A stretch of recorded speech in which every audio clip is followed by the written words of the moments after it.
I actually used to work on yachts. Like I used to work for Billionaires, which was pretty crazy. I don't know if you've ever seen the program Below Deck. But yeah, I was a bosun and a deckhand for like 6 years, and went to like over 50 countries. And everyone was like, "This is the dream job. This is the dream job." But we're working so hard. Like we worked like 100 days straight, in one season, and you're working for these high profile people. I had to sign an NDA for the last person I worked for. We weren't allowed to post. We weren't allowed to do anything. So it was a bit crazy. And, I just felt that I couldn't be myself working on yachts. I was just like, I felt like I was being the person that the chief officer or the captain wanted me to be. And I knew deep down I was always an entrepreneur. Being at school, I was the kid, selling stuff, selling sweets, selling cigarettes, selling fireworks, selling everything. Like I would always do what I could to make money. And a lot of my friends, I actually have to leave like a friendship group because they started like smoking weed, and I was like, this is not what I want. And they used to say, well, like, why do you have the best BMX? Why do you have the best bike? It's like, I'm saving my money. I'm earning money, and I'm getting the best BMX I want. I'm not wasting it on drugs or anything like that. Right. And so during COVID, you obviously had to stop working in that industry. Well, yeah, I resigned. I left my job, and then we were in the Caribbean. And I just couldn't hold it in anymore. I was just telling everyone that I'm going to leave. And then the captain said, like, I've heard the rumors, you want to leave? And I was like, yeah, I want to leave. And I got home. Well, COVID was just starting, and there was like, am I going to be able to fly? Am I not going to be able to fly? But yeah, I got a flight from Antigua to France, then to England. And I didn't know what I was going to do. My idea was basically I was going to flip domain names. And I was like, this has got to work. This has got to work. And ultimately, now what I know about marketing, I could definitely make it work. And I managed to flip a domain last year for $2,000, and I bought it for like $10. So that was pretty fun. But that in the end didn't work out. And then I think I traded one domain for like a logo. And then I asked another guy because what I would do is I would buy personal domain names. So at willjack.com, and then I would find, there's 50 people on LinkedIn with the same name. I would reach out to these people and try and pitch them their personal domain name. Because I was like, people have got to want a personal domain name, because I'd find that expired domains every day, so many domains expire. And if they don't pay for them, they're available to buy for about $12. But then, yeah, it didn't really work, and I ended up going back to coaching from this guy called Eben Pagan, and he had a course called the Virtual Coach. And what we learned was, like, if you want to be a coach, you need to practice coaching every day. So I just reached out to my friends. Hey, I'm learning this coaching. Can I practice? Can I practice with you?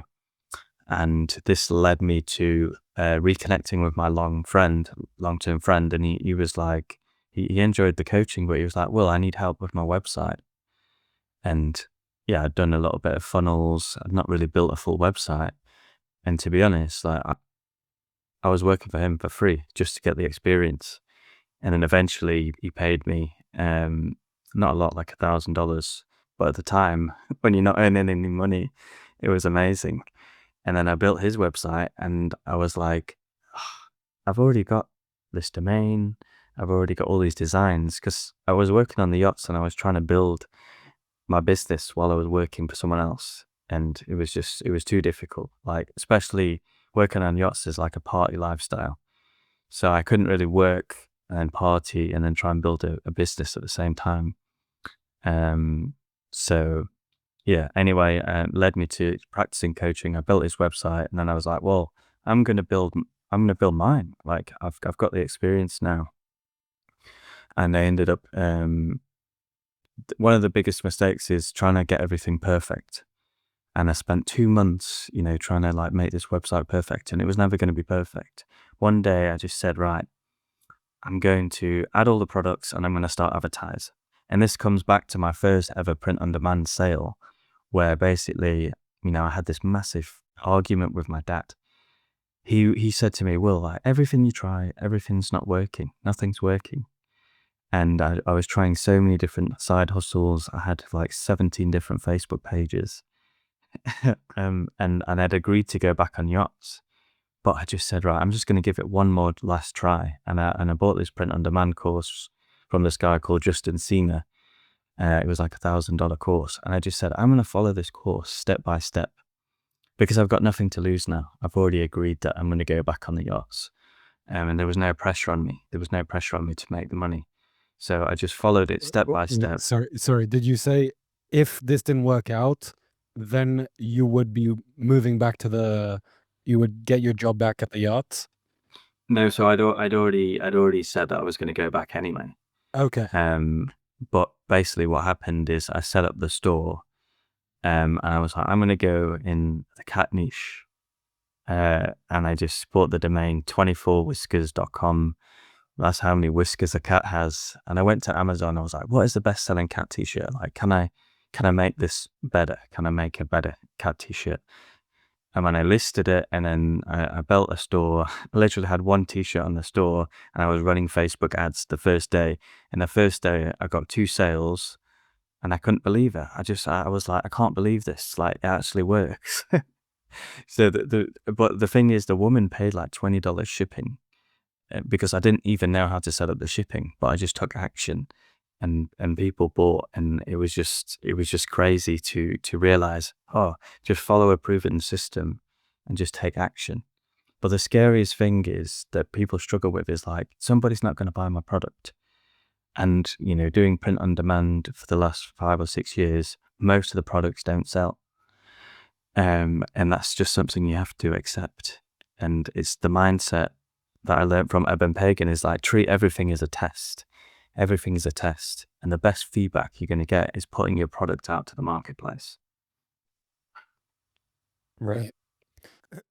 So this time things started working, but the plan was already, I'm going to get my job back on the yachts.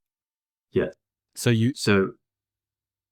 So it was working, and then I started selling like cat stickers, but I'd already gone back to France.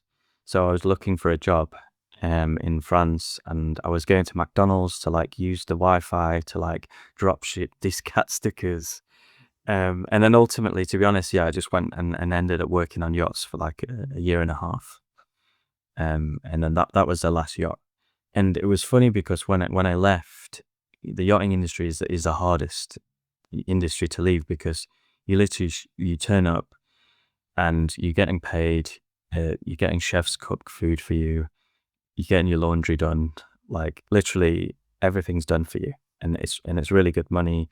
There's tax benefits as well, so there's all that stuff. It's really, really amazing to do, and I recommend everybody to do it. Like, I enjoyed it, but I knew in my heart I was an entrepreneur. And then that ties back to, that was the last yacht, and then I left yachting in COVID. But I knew that print on demand could work. But I just, and a lot of people say, oh, don't quit your job until you've got something that works. But for me, to be honest, I had to do that was the only way. I was like, I had to make it work. You left before you were making a steady income from print on demand. You were making a little bit of money though. Well, I was doing the websites. Yeah, I was doing the websites, but I had savings. So I was okay. And but a lot of people say, oh, like, I'll only leave my job when I've got a certain amount of money, and they don't know that certain figure. And it's like, sometimes having less money is an advantage, because you've got to make it work. And I sell with Printify, which is my print supplier, and I asked my success manager, I said, like, why am I successful and so many other people struggle? Like, the success rate for print on demand is so low. And they're like, she told me, she's like, well, you have to make it work. It's your job. If you don't make money, like you don't live. But tying back to the coaching calls, like what really helped me was having an accountability partner where I could just show up and be vulnerable and be like, this is the person I'm going to be. Even before I'd sold, many, many t-shirts with a new business, I was telling him like, this is what I'm going to do. This is what I'm going to do. I'm going to sell t-shirts online. I'm going to make it. And I was doing the Dr. Joe Dispenza stuff before I even knew about that. I was stepping into the future self. And honestly, like the stuff that helps, like you can do all the practical stuff, but the mindset is the most important thing. The mindset of like believing, like stepping into that identity of that person, because the person, the Will that was not making any sales, to the Will who is, making sales every day, $1,000 of sales a day, is a completely different person. Yeah. Yeah, let's go into that a little bit more deeply. So this is Joe Dispenza's work that you are following, whereby he teaches you to step into the identity of the person you want to be. Yeah, exactly. And that's exactly what I was doing in the calls. What I've learned is like, it's all about the feeling, that the feeling as if you are already that person, already that successful person. And I was always like, they was always teaching me to do affirmations and all this other stuff. And I was like, there's like, you've really got to feel it. And I was like, what do you mean? You've got to feel it. Because I didn't really understand it. But now I understand it. It's like your feeling is like an emotional, it's like a magnet. If you feel like you are this other person, you draw these opportunities to you. Like I went to the Joe Dispenza retreat in Cancun, and I said to my friend, I'm gonna go to this retreat and I'm gonna find some clients, you know. And I just put it out there.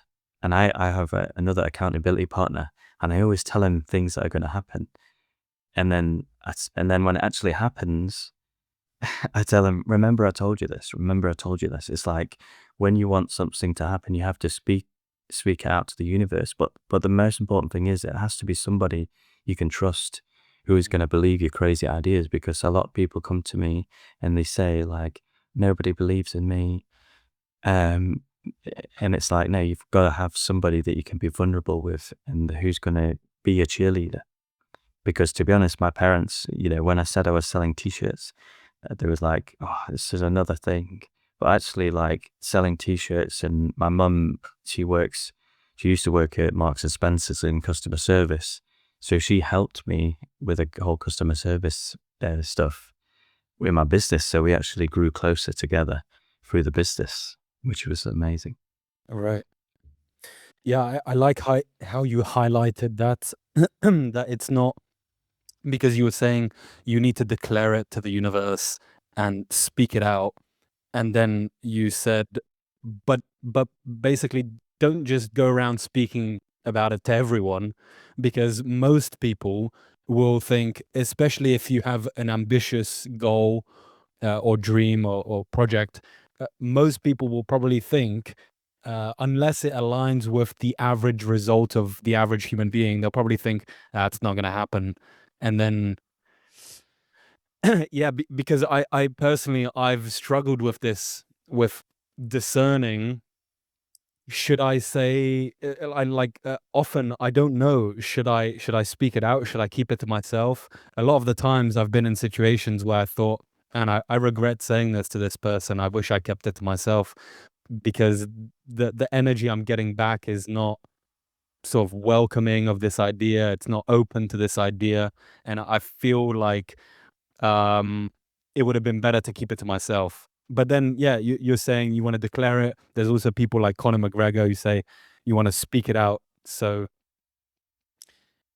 yeah, so you're saying with someone who you feel will help the idea, basically. Yeah, exactly. Like I was the same person I used to tell when I was starting my business. I was speaking to him an hour ago. Like we were in Thailand last week together. And it's just amazing, like how much we support each other just by having these calls. And to be honest, we've tried so many different ways of doing these accountability calls. And when we said, oh, you've got to do this task or you've got to do this task, it just became so overwhelming. So we found out the best thing to do is just speak as if your future self, speak what you want to be, who you want to become into existence. And then there's no pressure on you need to complete this one task. So what's the focus then? If it's not you need to do this, Yeah, it's just we're just honestly it's because we know each other for so long. It's very free flowing. So like today we're talking about, we want a coaching goal. We want to get some coaching clients, some more coaching clients on board. And this year we're going to be focusing on helping each other on the coaching journey, because ultimately I didn't want to do coaching. I didn't want to do the online course stuff, but people are asking me, people are like, can you help me? And I'm saying, I don't want to be that guy. But when you're a coach, you become better because you have to understand it at a deeper level. When I'm teaching print on demand, I've really got to know how to teach it where someone can understand it. Yeah. Rather than just knowing what's in my mind and just following the system. yeah. I'd love to circle back to the Joe Dispenza methodology that you referred to earlier. For anyone listening who's interested in this, you were highlighting the fact that it's really the feeling. Could you talk us through, like, practically what it looks like if someone wants to practice this for themselves?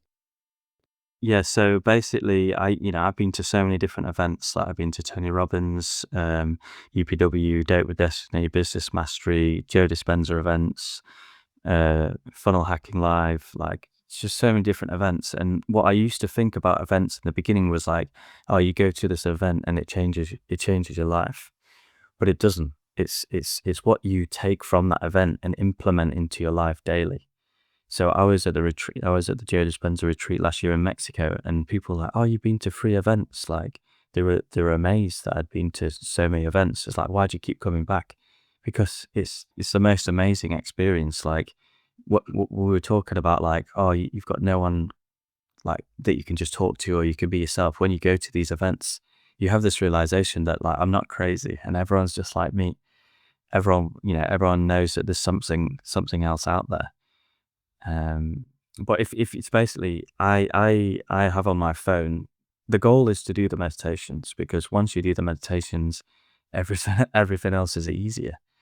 And the way I make it inevitable that I do the meditations, I just set up, I have an iPhone and I set up Apple shortcuts, and I make it so I can just click one button and it starts the meditation.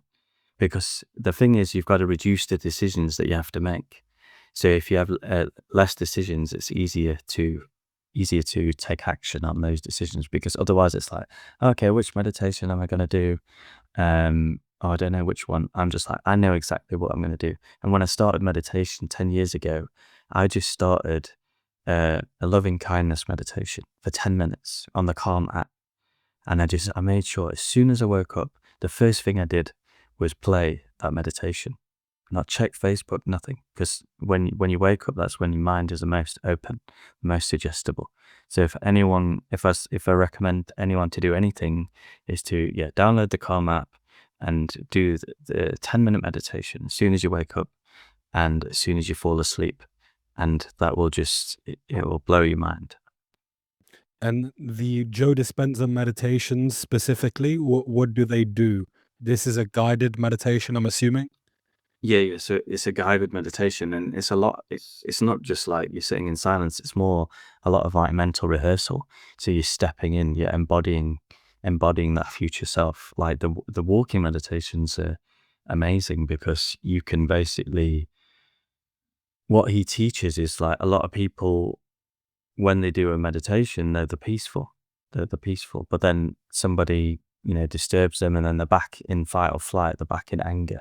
But the beauty about the walking meditation is you've got your eyes open in this meditative state, and you're walking in this new state. And so, like I just set an intention before the meditation that, I want to focus more on my business, and how's it going to feel when I've got, all these clients, or I've got all these sales. And like, what is the feeling? The feeling is relief. Because then as an entrepreneur, I just say it's like a roller coaster that you can't get off, but it's so much fun. And yeah, it's really an amazing journey. If anyone's listening to this and they think, "Wow, that sounds really interesting. I want to try these meditations." What are they called exactly? What can they search in to? So yeah, I go to the Joe Dispenza website, and I would just start with the uh it should guide you on the website, but I just start with a morning and evening meditation maybe. His meditations are a bit longer, but I find that like the more time I'm in meditation, the easier my life gets. It's so counterintuitive, but it's like when you do this mental rehearsal, when you're living in the energy of your future self, it's like your mind's not saying, "Oh, this is not going to work. This is not going to work," because you've already done it in your head so many times. There seems to be this space where the right ideas just come to you. Because when you're starting a business, you're like, "Oh, this is not going to work. This is not going to work." But if when you're doing the meditations, you're constantly in this future state that it's already worked. So your mind's not questioning if it's going to work or not because you've already done it. And then you have this space that's just, I don't know, ideas just come to you. People come to you.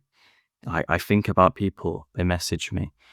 It's really, I remember reading The Secret, 10 years ago, and I was like, this stuff is crazy. This stuff is like, it's way too out there, but it's actually true. Mm. So it's like you're conditioning your mind to inhabit a new mind, the mind that you would have had you already accomplished all these things. Yeah. And so then that new mind is like, well, yeah, I've got all these ideas because I've already done this. Yeah, that sounds powerful. It sounds compared to the way that we typically approach whatever we want. We're like, I'm gonna try and do this. Whereas this is like, I've done it. Let me figure out how I did it. Yeah, beautiful. Yeah, you just embody your future self, and like one of the best things I teach my clients is like you rewrite your story. Like, how is your life going to be when it's absolutely perfect? And this was hard to do, a year ago, but now you can do it with AI. It's like think about like how would you wake up? Like, I want to wake up every morning like it's Christmas, and you train your brain to get excited to wake up.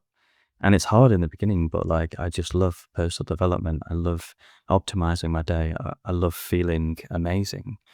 And it takes work. And many people, there's like a threshold. There's like a threshold, especially with the meditations where you don't really feel any different until you keep going. Like you've got to pass this threshold. And then there's just like this space of freedom and peace. And that's why some of the Dr. Joe Dispenza's be like, oh my God, it's an hour long. And it's an hour long or an hour and a half long. And this girl, she said to me, like, I can't believe you meditate so long. And she was like, she did Pilates. And I was like, well, why don't you just do Pilates for 10 minutes? And then she understood that, like, she just had this realization that, yeah, like, you need to do it to have a lasting change. You need to spend more time in it because the more time you're in the energy of your future self, the the quicker it's going to arrive. Like I was like, I'm going to test this. Like I was in Spain and I was like, it doesn't count if you pay for your flight to Thailand. I've got to manifest this. So basically, like my mate, he just booked his flight to Thailand, and I sent it to my other friend. And I'm like, I'm going to go to this beach and I'm going to draw a line in the sand. And I'm like, I want to be back in Thailand.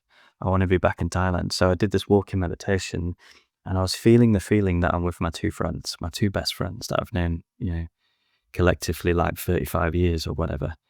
And I do this meditation because I just said, I've got to draw a line in the sand. Like, I've got to make, I just want to get back to Thailand. I love it there. And like, let's manifest this. So anyway, I do it. I feel amazing. Within the meditation, I'm feeling the feeling that I'm with my friends, but but my mind's still like, oh, this is not. How can this possibly happen? And that's what Dr. Joe Dispenza teaches. Like, don't worry about the how.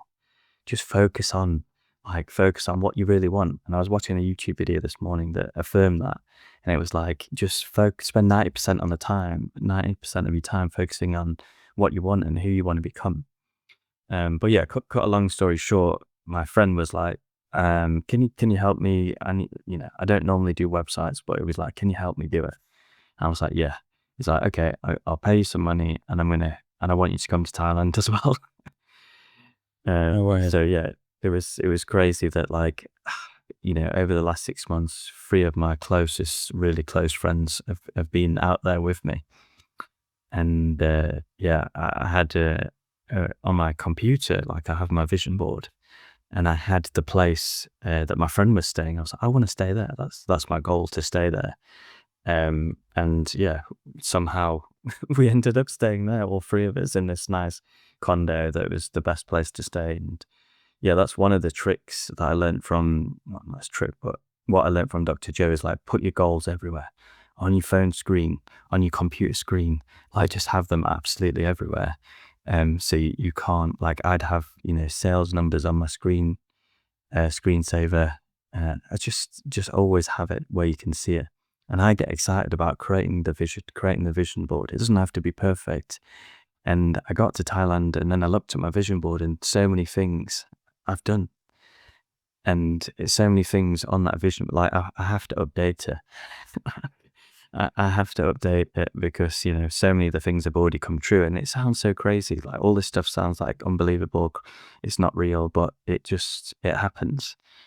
It really does happen when you focus on, Dr. Joe Dispenza, he says, like, what you focus on, what you focus your subconscious mind on, you will eventually be drawn to that situation. And it requires a lot of repetition for it to Yeah. go to the subconscious, hence put your goals everywhere. Yeah, exactly. Mm. Like, I use Pomodoros for working. So I work 25 minutes and then 5-minute break. When my Pomodoro finishes, my screensaver just pops up in my 5-minute break. Can see all my goals. It's my screensaver. It's just like, stick it everywhere. Yeah, At the 25-minute mark, the screensaver automatically, like, it's linked to your computer so that yeah, the work time ends and the screensaver pops up yeah, automatically.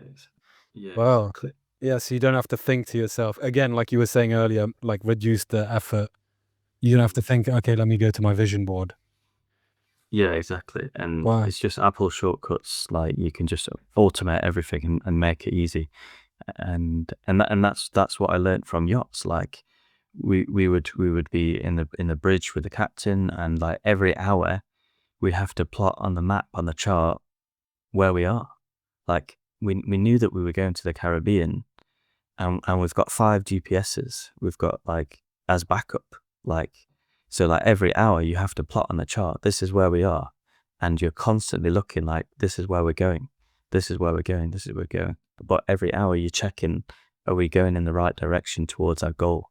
And when we're going to the Caribbean, all the crew, they're excited. So they've got that feeling, like, the feeling that we're going to be there, we're going to be in the Caribbean. So it's like, it's the same as, like, achieving your goal, but you've always got to check, am I going in the right place, in the right direction? Mm. Yeah, I guess it is. It sounds a little bit silly, but it is. Uh, the captain and the crew, they are manifesting getting to the Caribbean, even though it sounds like, yeah, can you really use that word? Because, I mean, they're using a map, they know where they're going, and they're just driving the boat or driving the boat to their destination. But it's manifestation, because manifestation is just bringing something into reality. And it just so happens that they've done that probably hundreds of times. Whereas for you with your print on demand business, that was the first time that you built uh, that business. Yeah. So yeah, it's just making me think. It's almost like whatever you want to do, and for you, it was the print on demand business. It's like there's already a route existing, and you're manifesting your way there, like the captain is manifesting his way to the Caribbeans, except you need to figure it out. and there's a lot of unknowns for you. Yeah. For the captain, there's pretty much no unknowns, but for you or whoever's listening, there are a lot of unknowns, but it's the same principle. It's just getting to where you want to get to, and yeah. Yeah, exactly. I And wonder. I wonder if the captain was doing Joe Dispenza meditations. and I think, but also the analogy is like when you actually, when we go to the Caribbean from Europe, for example, like we do a passage plan, like we have to prepare, we have to check the weather. So there are some obstacles, there are some unknowns, like certain times of the year, it makes sense to go to the Caribbean, obviously because of the weather or because of the currents. But yeah, we're always preparing. Like for example, we're going to be at sea for 20 days, so we need to make sure that the boat's prepared, that it's stowed away, that everything's secure.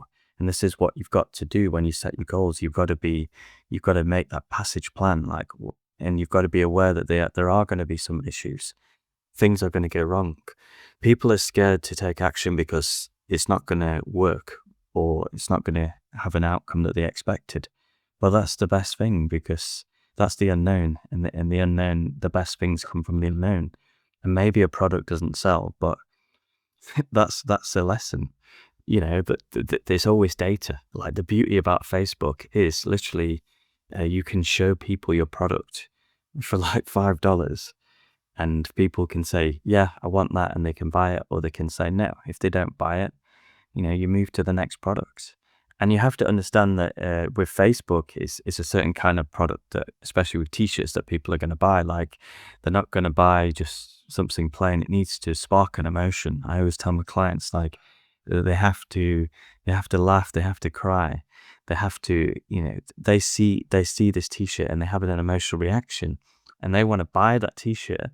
They want to wear that t-shirt and give that same reaction that they felt to other people. It's like a conversation starter, because you're not just selling a t-shirt, you're selling an identity, and you're selling an emotion.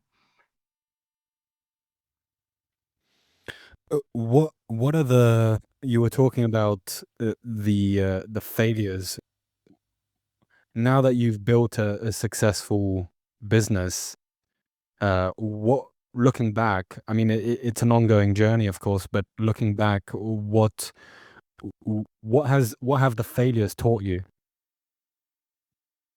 Just honestly, keep it so simple. That I get distracted with so many different other things.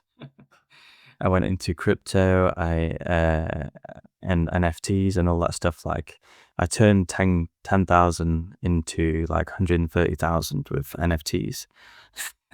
It was crazy. But ultimately then it crashed, and I didn't take the money out. But I lived on a lot of that money as well, and I had a good time with it. But if I was to go back, I would have, everyone says like you've got to take your winnings, but I was just greedy. I was too greedy. This is the lesson. Like you get too greedy. Because I'd made 100,000, I was like, I want 1,000,000. I was so arrogant, and I was like, no, like be happy with what you've achieved, and don't get too greedy. Like I said, when you try and over optimize stuff, if it's working, sometimes you're spending $100 a day and you're making $200 back, and that's fine. But then you get greedy, and it ends up you end up spending 200 to get 200 back. So sometimes you just need to keep it simple. And my thing is like every week, just test 5 new designs, and I have a consistency schedule that I just follow, and just keep it simple. And honestly, sometimes when I work more, I sabotage it sometimes. So it's like, let's just keep it simple. By simple, you mean like focused, don't distract yourself with other things, and So simple would be, yeah, like my goal this week is to test 5 new designs. And then if I want to experiment, then if I want to do anything else, I can do that after. But first, one of the biggest lessons is like in business, you've got to focus on income producing activities. In the t-shirt business, the only way I can make an income is by presenting a product for someone to buy. And people, overthink so many different things. It's like we're in the business of selling a t-shirt. So what are we actually doing? We've got to show it to someone where they can actually give us money. It's an exchange. It's an exchange. That's all it is. Like, you don't need the perfect website. You don't need all this other stuff. Like, you just need to present your product to someone where they can buy it. Right. And we tend to overthink it and think like my website needs to be really cool and looking good. Mm. All right. So you're saying focus on the activities that really drive the business and sacrifice in a way other activities, even if they would help your peace of mind, that you're like, I want this really nice looking website. Yeah, exactly. And when I started my first website, like it didn't work on desktop. It didn't it didn't work on desktop. But I was like, I've got to get this out there. I know most of the traffic comes from a mobile or tablet, so I was just like, just get it out there. And like, if you went on my website back in the day on desktop, it would have been like, it looks so bad. But it didn't matter because most of the traffic was mobile, and it's just crazy, like, because to be honest, like, I tried so many different online businesses, and I was like, well, a t-shirt, like, I don't need to sell it. Like, everyone I know needs a t-shirt. So I was like, I'm just gonna sell t-shirts because, I'd failed so many different other businesses, and I was just like, t-shirts, it's foolproof. I don't need to write a whole sales letter about a t-shirt. It's the design that's gonna sell. So I need to get good at understanding what designs sell. And your other businesses, were you a little bit skeptical about the product? So yeah, so the cycle I was in when I was starting, I used to get addicted to like starting a new business. I was like, this is the one, this is the one. And then when it came to putting it out there, because I was scared of rejection, when it came to when it came to putting it out there, I wouldn't do it. And I'd be like, it seemed easier to start the next side hustle than actually put your product out there. But the biggest lesson is you've got to present your offer or your product to someone to get feedback. And that is just like if you want to, the best thing I learned from one of my mentors, Ryan Levesque, is like, just say, hey, I've built this. Can you give me some advice? I've made this t-shirt. So let's say like I'm going to go into the dog niche. I'm going to do all the research. I'm going to find the best selling designs in the dog niche. And then based on all those designs, I'm going to create my own. Then I'm going to go to my friend who loves dogs, and I'm going to say, hey, I've created this. Can I get your advice on this? So I'm taking the data from the internet, and I'm also going directly to an ideal customer and asking them. And they might say, oh, I'd never wear a dog t-shirt. Then you say, like, how could I make it so you would wear Right. Get your product out there and get feedback rather it? than overthink the Yeah. details that ultimately have less importance. And I've had people say they love to give advice. People love to give advice. Like, I'll send them a page and they'll be like, this is amazing. Like, and they'll start like changing it for me. They'll start giving me feedback. So one thing I asked this person for, like, I was working on a sales page for one of my coaching offers. She was like, it'd be good to make a calculator so you could calculate like, how many t-shirts do I need to sell every day to quit my job or whatever.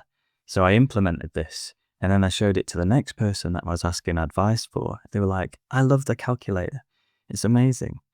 And that's what I used to do on yachts. I was like, how many t-shirts do I need to sell a day to quit my job? And that was it. And it's honestly, it was like, it's not that many when you work it out.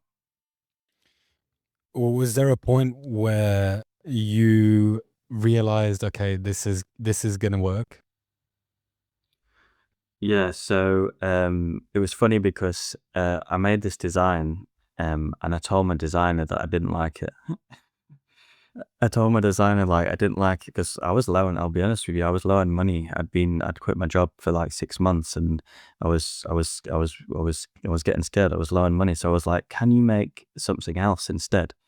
Anyway, she didn't listen to me. Well, she listened to me a little bit, but she changed the color to gold.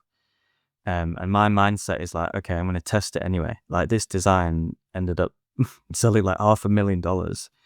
and paid for my life for like 2 years off a design that I didn't even like.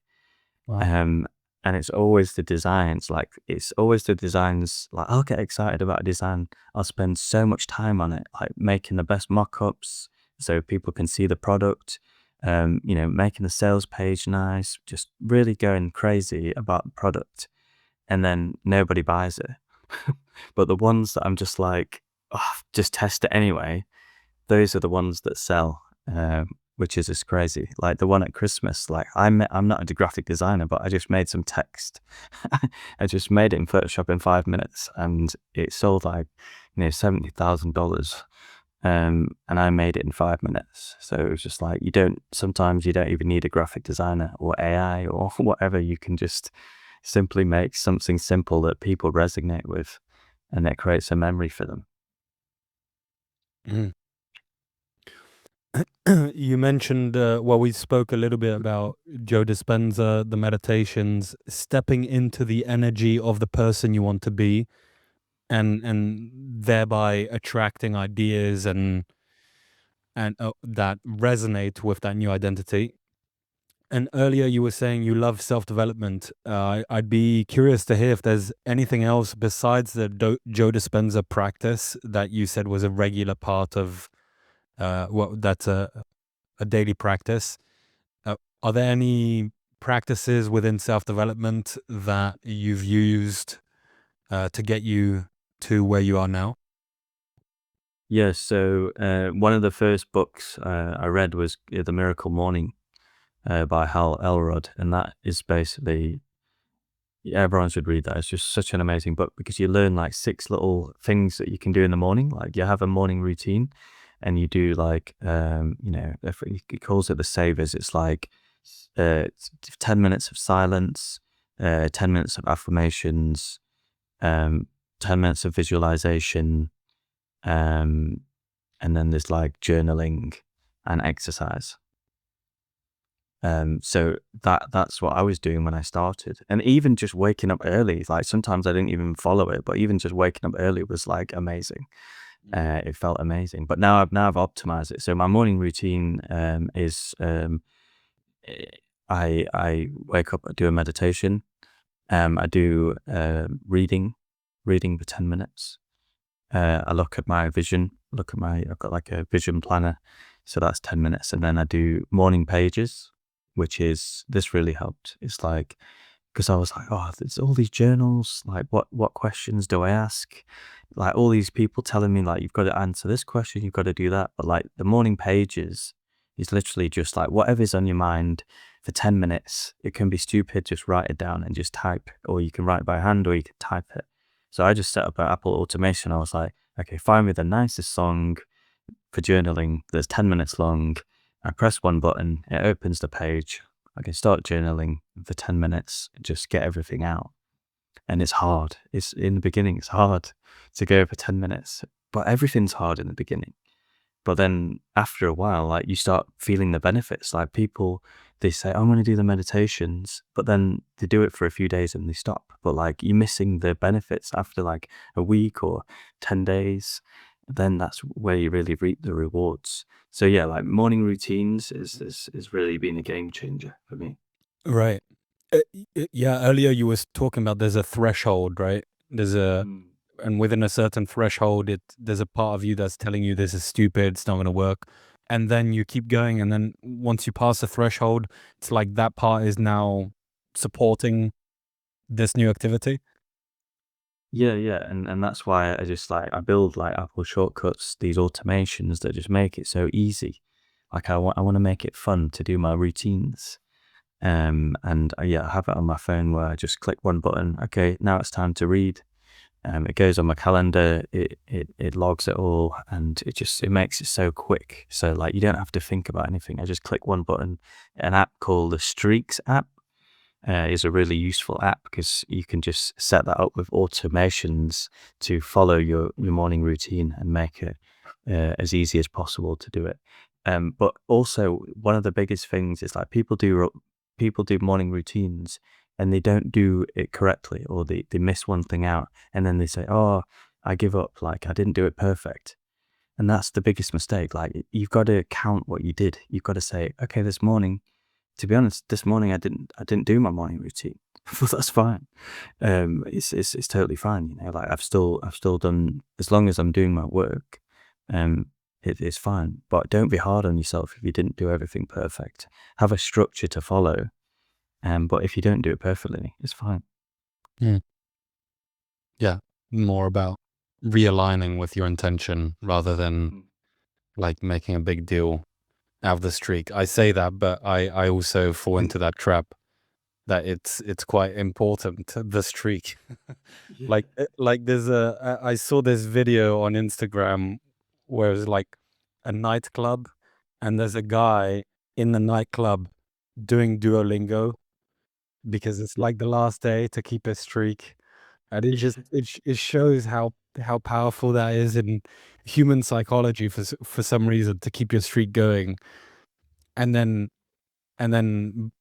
consequently maybe the result of breaking the streak, and then the behavior that comes after. Yeah, so actually it sounds like well, a few of the things that you said today, it sounds like mm, one of the things that has helped has been embracing imperfectionism. Like with the product, the website, it's not perfect, launch it anyway. Then, I broke my streak today, it doesn't matter, just realign tomorrow. Yeah, it's so embracing imperfectionism, I suppose, has helped. Yeah, and not being hard on yourself. Like, if it didn't go perfect, it's okay. Like, tomorrow's a new day. Yeah. Because I used to struggle with that. Like, I'd be like, oh, I didn't do it perfect. It's all gone out the window. But it's like I still have it there. And to be honest, sometimes I would do too much meditation, and that's one of the things I learned this year. I was like, you've got to take the action as well. Like, you can't just do first development all day.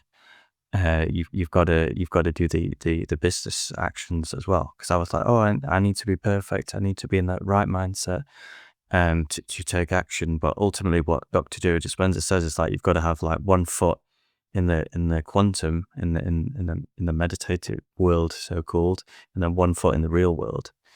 And yeah, now like, what I've learned from being in Thailand is, like, maybe I was working a little bit too much. But before I was in Thailand, I was doing maybe too much personal development. Now I want to meet them both in the middle, and synergize the two. And it's okay to, you're always in different paths in life.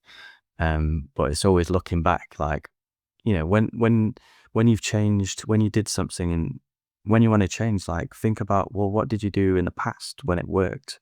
Like, what's worked for me in the past, and do that again. And really, it's the simple things that work. Like, what am I actually doing? I'm selling t-shirts. So I've just got to show people my product. I'm not going to make money unless I present people my products.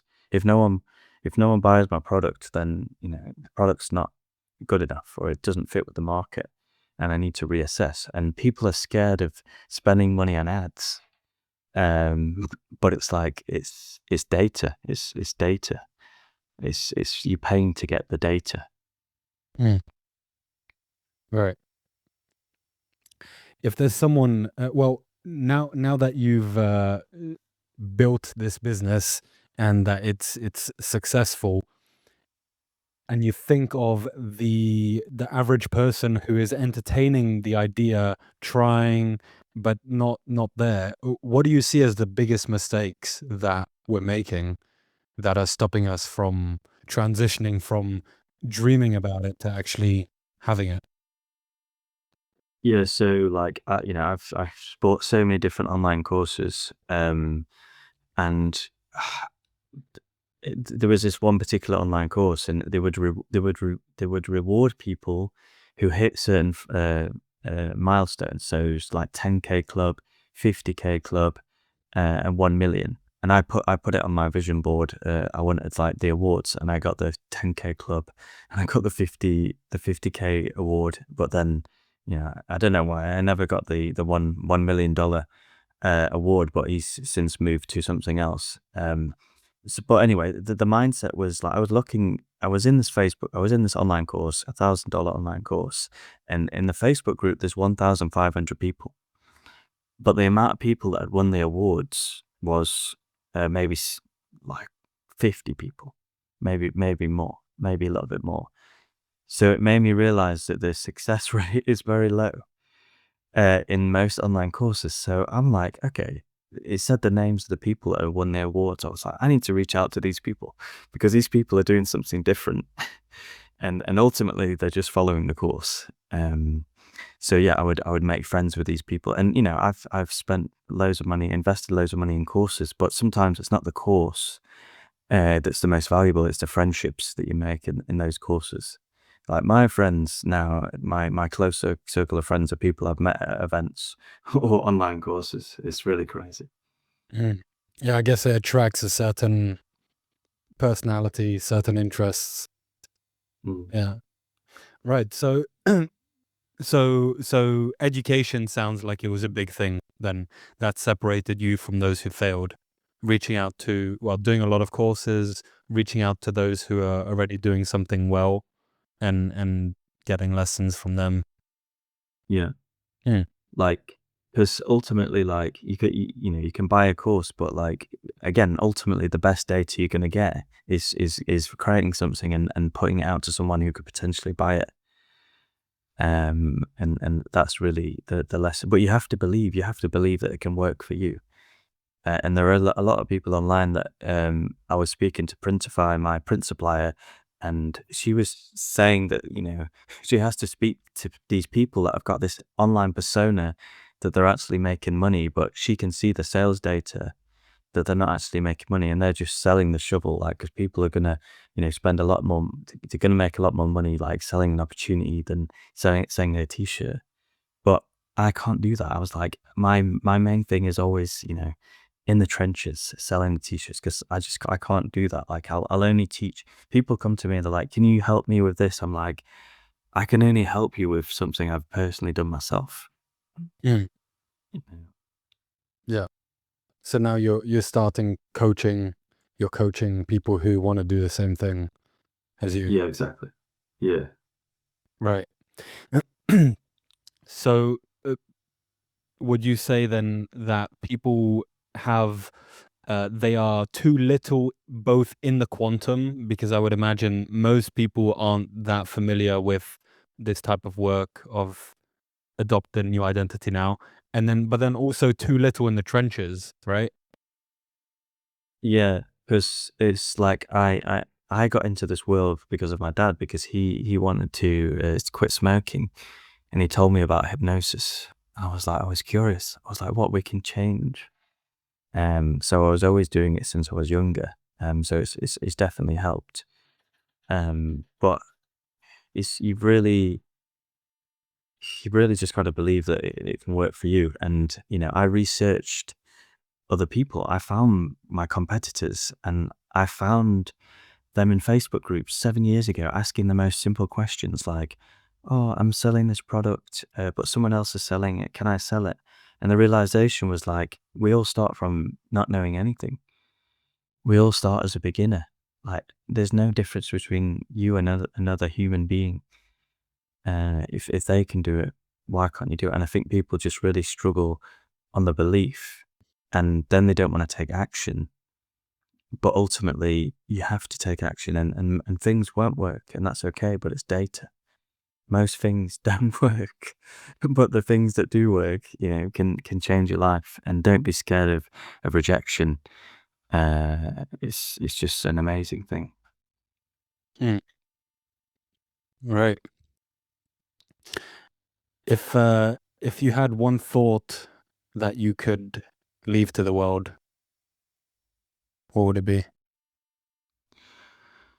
Um, it just be kind to yourself. Just like sometimes we're so hard to ourselves, but like look at your back, look back at your life, and just like look at everything that you've accomplished, and take that forward, and that gives you confidence. You know, so many things that we thought were impossible when we were younger, like we achieved. Um, And like me, I'm dyslexic, so at school, like, I struggled with everything. So I was in the mindset that I couldn't do things. People, I couldn't read very well. I couldn't write very well. And that was distilled in me. So I've had to rewire my brain. And it was crazy because I think I read the first book when I was like 21, and I realized, I can't believe it. I can read books. I found a book that I actually enjoyed. It was like about a footballer, and I read it, and I closed the last page. I was like, I can't believe it. I've believed my whole life I can't read books, but I can read books. And my ex-girlfriend, her father was super wealthy, like over 100 million. And she told me that he reads half an hour a day. I was like, okay, I'm going to start reading every day. So yeah, reading really helps. And yeah. And when you said you had to rewire your brain, obviously the Joe Dispenza stuff was part of it. What else did you do? Just constantly into personal development, just reading books, vision boards. You've got to. Everyone says you've got to fake it till you make it, but this is how you fake it till you make it. You've got to trick yourself that you're already successful. Mm. And it's so hard. And people, like we were saying earlier, tell people their dreams and ideas, and they knock them down, because I think ultimately that person sees someone going for the dream, and it's easier for them to knock you down than support you. Yeah. Even if they're not, I mean, I would imagine most are not trying to do that, but their belief system just doesn't align with your goals. That's what I found. That I thought some of the mistakes I made in sharing my goals was, well, this person, they just don't think in a way uh that would align with that goal. So it makes sense that for them it's not realistic. But yeah. Yeah, 100%. And people message me that I used to work with. They're like, "Oh, well," like even yesterday, I was like, "I remember when we were in Barcelona and you were talking about that you were going to sell t-shirts." And I was like, "Yeah, I was talking about it years ago. I had to just, I was so excited about it. I was just like, this is what I'm going to do." Um, but even in that space, like, because there was only certain people I could speak to about it. Like, for example, I'd always have close relationships with the chefs or the masseuse, like a bit more spiritual people. So I'd sort of like have to have these conversations with them. Whereas like the other guys would potentially just be talking about work. We'd go drinks and we'd be talking about work. And I'm like, I want to break. I want to break from work. Whereas we're going to go out with a chef or the masseuse, and we're going to talk about spirituality, meditation, all this other stuff. So yeah, it's really important. And you've got to, and my accountability partner, like the relationship got a lot deeper, where instead of just talking about we want to make money, we got more vulnerable with each other, and just started speaking about personal issues or whatever. And then we sort of opened up to each other, and the conversations got a lot deeper. Because in the beginning, you just, oh, we want to make money, we want to make money. But now, we're more of a deeper meaning. We go into personal, not issues, but, like relationships, family, all that other good stuff. Because, money's, it's weird because like money is not really the motivation. It's like what you say, oh, 10K, I want 10K, but it's like, what is that 10K going to allow you to do? Like, how's your life going to be different with that money? And that should be the motivation. And one of the best things I learned was like an anti-vision board. So it's like, I don't know if you've heard of this, but it's like you put a picture of like the worst case scenario. Oh wow. So and that's sort of, because we are more motivated. Like there's I don't know if you've heard of the carrot and the stick. There's two ways to motivate someone. It's like the towards, which is the carrot, or the stick. And we're like 2 times more motivated, or I don't know the data, but we're a lot more motivated by the fear. That's sick. So yeah, the stick. So you could put a vision board of the worst case scenario, like stuck in your job, or and then you quickly flip to, living in Thailand, or whatever your dream may be. But I was in a nightclub the other day, in Koh Samui Island in Thailand, and I had the realization. I'm like, I can't believe I can work from a computer and I can be in Thailand. Like, I don't know why it took me this long to realize it, but it's like, it's amazing that, and the beauty about like working online is, when you've got your computer, you're in control of everything. Like, there's nobody ringing me that, like, I've rented a house, like there's a problem with the boiler, or it's like I've got full control of my life from my laptop. As long as I've got an internet connection, I have full control of my laptop and my life. Yeah. What are the things that you would say people would have to accept? Because it sounds amazing, right? And I would imagine many people are dreaming of the lifestyle that you can have now, to be able to work from Thailand on a laptop. Like, it sounds like a dream, but I'm guessing that it has not been just a fully romantic, fantastic journey. I'm guessing there was some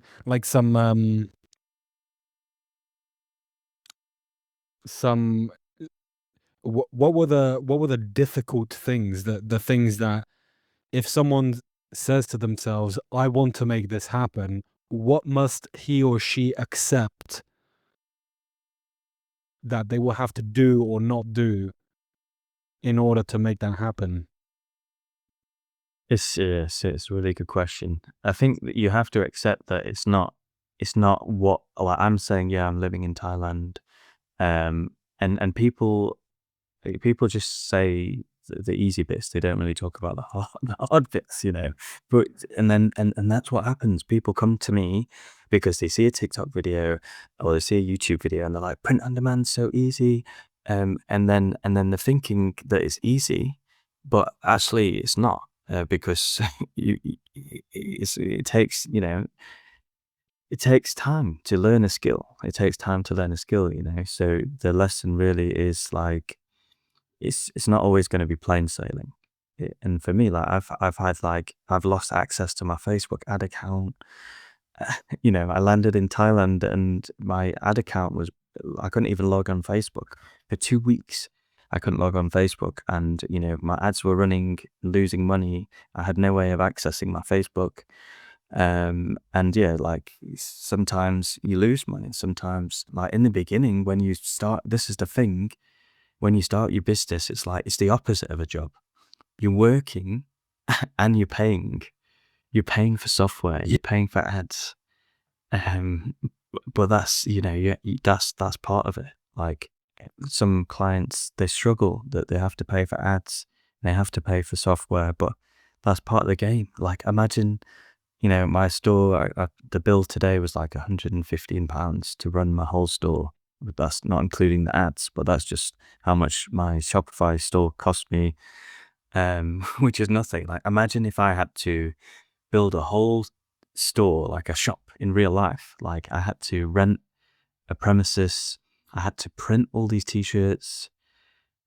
It would be a crazy amount of money. But like, literally, print on demand, you could start today. And this is the thing, people say that you can start for nothing, and that's not true. Like, you need money to start, because sometimes, like, if you make a sale, you've got to pay for the product and you've got to get it shipped out. So I think it's unfair that people say it's you can start for zero money, because you need money to with anything. But like I say, if you were to start your own business, brick and mortar business, it's going to cost you tens of thousands before you've even made one sale. Like, you could set up a store today and make your first sale today, like I did, with my first store. But I'm not saying it's easy. Like, I'm people like me because I tell them that it's not easy, and it probably won't work, but it will work if you don't give up. But I had to make it work, because I was like, there's no way I'm going to go back to yachts. And one of the guys who, this was the stick motivation. I said I'm leaving, and the bosun, the guy above me, he said, "You'll be back in 2 weeks." And I said, no way. Like that really, like that fired me up. I was like, there's no way I'm going to be back in 2 weeks. So like, at the time I was upset with that guy because he said, oh, you'll be back. But he fired me. He fired Mm. me up. So, and to be honest, the lesson there was like in the beginning, that was my motivation. I wanted to prove him. Like I've not spoken to him since, but I wanted to prove him, I'm not going to go back to yachts. Whereas that's like, the towards like now I realize you've got to have both the towards motivation, which is living in Thailand, and doing what you want, living near the beach, being with your friends. That's the towards motivation. But the away from motivation was like, oh, I don't want to go back to work on yachts. Even working on yachts would be somebody's dream job. But yeah, even being around billionaires, I learned a lot that they really value the time, and they value um, all the decisions are made for them. Like they don't need to do anything. Like a lot of the decisions are made. Like my ex-boss, he bought a helicopter for 50 million. Well, he bought a helicopter and another yacht for 50 million. To save him like 5 minutes because he didn't want to basically land on his private jet, get a taxi to the marina, to the port, to then get to his boat. He'd rather land in the private jet, go straight to the helicopter, land on his other boat, and then get a small boat to his other bigger boat. Wow. Wow. Interesting problems that you have to Yeah. solve at this financial level. Yeah. But working for the when you see people have got the most money in the world, like I've met the richest people in the world, and then they're like, some of them are not really fulfilled. So it's kind of a crazy thing because even like being in the Caribbean, like it never ends because ultimately next to you there's going to be a guy or a woman with a bigger yacht than you. So well, yeah, it's definitely an experience to live that, to see how the other people live. Mm. For sure. Earlier, you were talking about clarifying what you were saying. You want to find out if your goal uh, is to make a certain amount of money, for example. You were saying clarify what exactly you'll use that money for.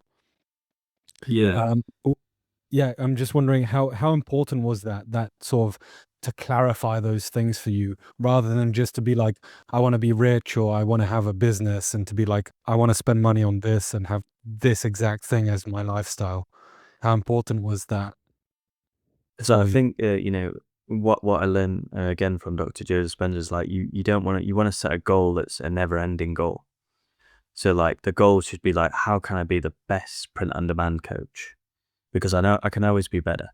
And the result of that is I'm going to make money for me and I'm going to make money for my clients.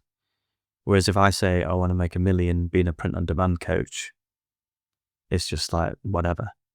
But if I can be the best, if I can be the best coach, best print on demand coach, it's never ending. So I've always got to improve. I've always got to be the best.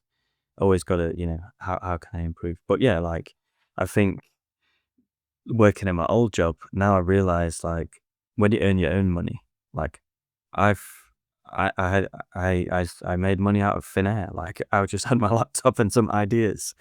But when you're in a job, it's like, oh my God, like I used to spend so much money. And like now when you earn the money, you appreciate it differently. Like, for example, like you could live in, I lived in Thailand so cheap. Like you can live for like a really good life for like $1,000 a month.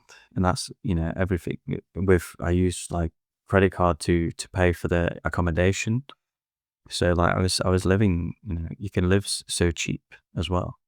So you don't need to, like, you don't, obviously like the rest of the money goes into investments, and, I spend most of my money either investing or on more courses or on more retreats.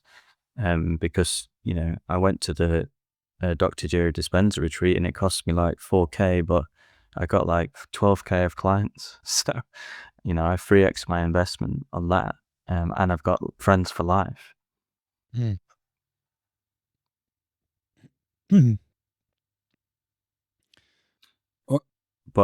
but yeah, ultimately, like the thing is, you need to have an offer, because if you don't have something that someone can buy, what are you doing? And that's the mistake I made in the beginning. I didn't have something that somebody could actually buy. And you need to like, one of the first things you should do is set up the payment so someone could actually pay you. Mm. And ChatGPT, it was one of the first things. Do I really need, when I started coaching? I was like, is that important? It's like, yeah, because the first person I spoke to on the phone was like, how can I pay you? I was like, oh, you're scrambling to get the payment link. Right. Yeah, To have whatever you're offering out as soon as possible, and yeah, do what you can to fight the urge to be perfect, essentially. yeah, exactly. And yeah, always have like two options for them, like, because one of the best things is like the I don't know if you know it, but there's the sparkling and the still water at a restaurant. They say, do you want sparkling water, or do you want still water? They're pre-assuming that you want water, so it's harder to say no. Alright. So I say, do you want me to build, do you want the package where I build the store, or do you want me to just coach you? And then mostly they're just like, oh, I want the best package. I don't want to build a store. You can do it for me, or whatever. So yeah. Right. Uh, any last thoughts before we go? Any last any advice that you have for someone who wants to build a business or just create the life that they want? Yeah, I think just, there's a lot of people out there in online space that, sell fake promises, and they're not legitimately doing them themselves. So like, I, I recommend, like, figure out what you want to do, who you want to be, and how you want to live. And then basically find somebody that's already doing that, and make friends with them. Like, or, can they help you? Can they mentor you? Because, I spent so much time trying to figure out everything myself in the beginning. And that's why I don't really learn from YouTube anymore, because I just like, can I trust this guy? Can I trust this girl? I just normally just go straight to the course. And sometimes I don't even watch the webinar. I'm just like, I'm just going to buy this. I know I've got a good feeling. And then, yeah, sometimes I've gone into a course and I've gone through the first module, and that was all I needed. And then I mix it with another course. But yeah, ultimately it's hard, because it's like, you have to sort of invest in yourself. And it's scary. But it's always paid me back multiple times, either in friendships or lessons. Yeah. Great. Thank you very much for coming onto the podcast, taking the time to do this. I appreciate it, and I enjoyed the conversation. No worries. Thanks a lot. Appreciate it.